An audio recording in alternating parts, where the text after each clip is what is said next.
Donc salut tout le monde! Dans cette vidéo-là, on va essayer de différencier deux concepts qu'on appelle couramment le voltage. Donc ça va être le voltage aux bornes d'une batterie et le voltage aux bornes d'une résistance ou d'une autre composante électronique. Donc on va regarder ça ensemble. Pourquoi est-ce qu'on devrait les différencier? Pourquoi on devrait leur donner des noms différents?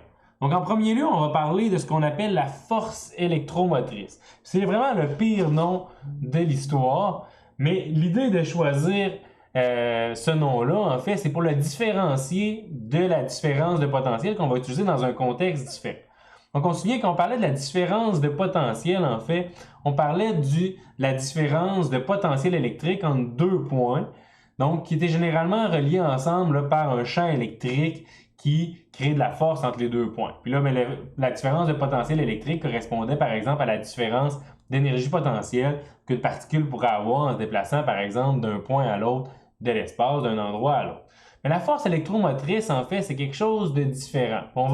Pour essayer de ne pas trop l'appeler par son nom qui n'a pas trop rapport, on va l'appeler la FEM parce que ce n'est pas ni une force, puis c'est pas vraiment relié au mouvement électrique. En fait, oui, un peu, mais c'est pas une force, donc on veut pas l'appeler vraiment la force électromotrice, même si c'est son nom qu'on est un petit peu pogné avec. Donc la FEM, en fait, qu'est-ce que c'est? En fait, c'est l'énergie qui est fournie aux électrons dans un circuit pour leur permettre de produire un courant. Cette énergie-là, en fait, elle n'est pas fournie de manière électrique. En fait, elle va être fournie généralement de manière chimique, par exemple pour une pile chimique, ou de certaines autres manières. En fait, elle va être contrôlée, par exemple, elle provient du mur, là, de la prise de courant, donc c'est de l'énergie qui provient à la base du mouvement mécanique dans les centrales d'Hydro-Québec. Donc, cette force électromotrice-là, cette FEM, en réalité, c'est une mesure de l'énergie qui est fournie aux électrons, mais une énergie par unité de charge. Donc, ça se mesure aussi en volts, et c'est pourquoi on a tendance à le mélanger avec d'autres types de différences de potentiel. Mais il faut essayer d'imaginer, dans un circuit, en fait, les électrons comme étant des particules qui ont besoin d'énergie pour faire du mouvement, puis qui vont dépenser leur énergie ailleurs dans le circuit. Donc, pour leur fournir de l'énergie, on va utiliser la pile qui va faire un travail sur les électrons pour leur donner de l'énergie. Donc, on peut visualiser ça ici avec cette espèce de mécanisme-là qui monte les balles. Mais les balles, ils sont montées mécaniquement. Ça va nous prendre un moteur à faire tourner cet engrenage-là. Ça ne tourne pas tout seul, mais les balles vont sortir en haut avec plus d'énergie. Puis ils vont dépenser leur énergie, par exemple, dans cette espèce de cage-là. Donc, c'est la même chose dans les circuits électriques. On va avoir nos particules qui vont gagner de l'énergie de manière chimique dans la pile, puis après ça, qui vont aller la dépenser dans une résistance ou dans un autre composant électrique. Bon, évidemment, ce n'est pas les particules positives qui circulent, d'habitude, c'est les particules négatives. Donc, l'énergie, ils vont la gagner en passant du plus vers le moins. Et après ça, ils vont aller circuler comme ça ici. Mais vous êtes déjà au courant que le sens conventionnel du courant, c'est du plus vers le moins. Donc là, à ce moment-là, on imagine que c'est des particules positives, même si en réalité, on est au courant que c'est les électrons qui s'y déplacent. Donc la force électromotrice, comme je disais tantôt, c'est pas une force, c'est le travail effectué par la pile sur chaque charge. Donc en gros, c'est le travail non électrique. Ça pourrait être par exemple chimique ou ça pourrait être mécanique.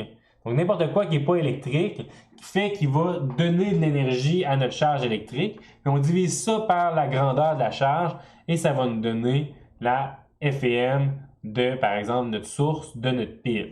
Donc quand vous avez par exemple une batterie, c'est écrit 1,5 volts, c'est des batteries AA. 1,5 volts, c'est l'énergie chimique que la réaction chimique à l'intérieur de la batterie va produire, puis il va donner à chaque électron qui va être amené, par exemple, à circuler dans le circuit. Donc, ça se mesure en joules par coulomb, donc c'est des volts, et c'est pour ça qu'on appelle ça couramment le voltage de notre batterie. En quoi c'est différent du potentiel électrique? Bien, le potentiel électrique, en fait, c'est l'énergie potentielle que possède notre électron, tandis que la FEM, c'est le travail non électrique, chimique, mécanique, etc., qui a été fait sur cet électron-là. Donc, on va donner une certaine énergie à nos électrons, puis après ça, ces électrons-là peuvent en perdre à différents endroits dans le circuit. Vous avez déjà vu, par exemple, des circuits peut-être avec plusieurs résistances. Donc, ça ici, c'est la FEM, c'est l'énergie qui est donnée par la batterie, mais ensuite, ben, nos particules, ils vont avoir une énergie différente à cet endroit-là, à cet endroit-là ou à cet endroit-là. Donc, le potentiel électrique, c'est l'énergie potentielle électrique par unité de charge. La différence de potentiel, c'est le changement d'énergie potentielle entre les différents endroits. Donc, si on vient évidemment prendre un voltage au bord de notre batterie, on va mesurer sa différence de potentiel, mais qui est aussi équivalente à sa force électromotrice, à sa FEM, puisque la différence de potentiel correspond au travail qui a été effectué chimiquement par les deux à l'intérieur de la pile. Mais il faut garder à l'esprit que la différence de potentiel, c'est beaucoup plus large. Ça peut être à différents points de l'espace, ça peut être au bord de n'importe quelle composante, tandis que la FEM, c'est vraiment spécifique. C'est l'énergie qui est fournie par notre batterie. On peut voir l'analogie avec les conduits d'eau. Donc, par exemple, si vous avez des conduits d'eau avec une pompe, bien, la pompe, c'est un peu l'équivalent de notre batterie. Donc, la pompe, qu'est-ce qu'elle fait? Elle va donner de l'énergie gravitationnelle ou elle va augmenter la pression, elle va donner de l'énergie potentielle hydraulique à notre système. Puis, par la suite, cette énergie-là va pouvoir être dépensée à différents endroits, là, par exemple, dans des conduits, dans les résistances hydrauliques ou quoi que ce soit. Puis, on va avoir, dans le fond, on peut voir que la différence, disons, de hauteur dans ce circuit-là, c'est pas la même chose que de ce côté-là, au sens où, de ce côté-là, l'eau, elle tombe pas par elle-même des phénomènes physiques, elle est forcée à augmenter dû à notre moteur. Donc là, on va avoir une énergie qui est fournie à notre circuit pour rentrer dans le système à cet endroit-là. Et c'est la même chose avec nos batteries. Donc, on peut justement imaginer une pile électrique, c'est un peu comme une pompe. La pression, en fait, ou l'élévation, c'est un peu comme le potentiel électrique. Et le courant, c'est un peu comme le débit d'eau. Ce qui fait qu'on a vu là, que, par exemple, la puissance d'une pompe pouvait être la pression fois le débit, la différence de pression fois le débit, mais ça peut aussi être la différence de potentiel fois le courant. C'est assez analogue, en fait, les deux choses qu'on a ici. Donc, on va terminer en fait en parlant d'un petit exemple, c'est l'exemple de la batterie au plomb. Donc, on suppose une batterie qui fonctionne selon la réaction chimique suivante. Donc, on a dans le fond deux électrodes de plomb, enfin une électrode de plomb et une électrode d'oxyde de plomb ici. Puis, on a de l'acide sulfurique ici à l'intérieur, donc du SO4, HSO4. Mais le plomb peut réagir ici avec notre ion SO4 pour faire du PbSO4 qui va être collé sur son électrode, mais ça va produire deux électrons, en fait, qui vont rester coincés sur l'électrode. Donc, tant que ces électrons-là, on ne sait pas quoi faire avec, la réaction chimique arrête là. Mais si on prend un fil et on relie ça à une deuxième électrode, où il peut avoir le reste de la réaction chimique, donc on a notre PbO2 ici, qui réagit avec les ions H+, dans notre batterie, puis avec, encore une fois, l'ion soufre. Ça va prendre ces deux électrons-là pour créer ici la réaction, dans le fond, de l'eau avec du PbSO4. Donc, dans le fond, là, on va avoir une réaction qui a lieu sur les deux électrodes, mais qui est conditionnelle au fait que les électrons peuvent se promener d'une électrode à l'autre. Donc, ça, c'est vraiment important pour que la réaction ait lieu.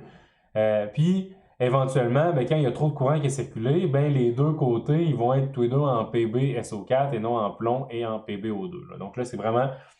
c'est là qu'on va dire que la pile, elle est déchargée. Les électrons, ils pourraient en principe circuler dans le liquide, mais ça ne circule pas aussi vite que dans un fil. Donc, c'est vraiment en plaçant un fil que la réaction chimique va être vraiment plus rapide. Cette réaction chimique-là va devoir dégager de l'énergie, puisque les électrons, ils ne se déplaceront pas par eux-mêmes dans le fil. Si, mettons, on place une résistance ici, on sait que les électrons vont passer pareil. Donc, les électrons qui sortent ont de l'énergie. On voudrait savoir c'est quoi l'énergie qu'ils vont avoir. Ce qu'on sait, c'est que la cellule d'une batterie au plomb, ça a un FEM de 2,07 volts. Donc, si vous prenez les deux bornes, mettez un voltmètre de votre batterie au plomb, vous allez mesurer 2,07 volts. C'est la FEM d'une cellule. C'est quoi l'énergie dégagée lors de la réaction chimique? Comment est-ce qu'on fait pour savoir ça? Alors, on va aller justement regarder Qu'est-ce que c'est en fait la FEM qui a comme symbole l'espèce de E bizarre?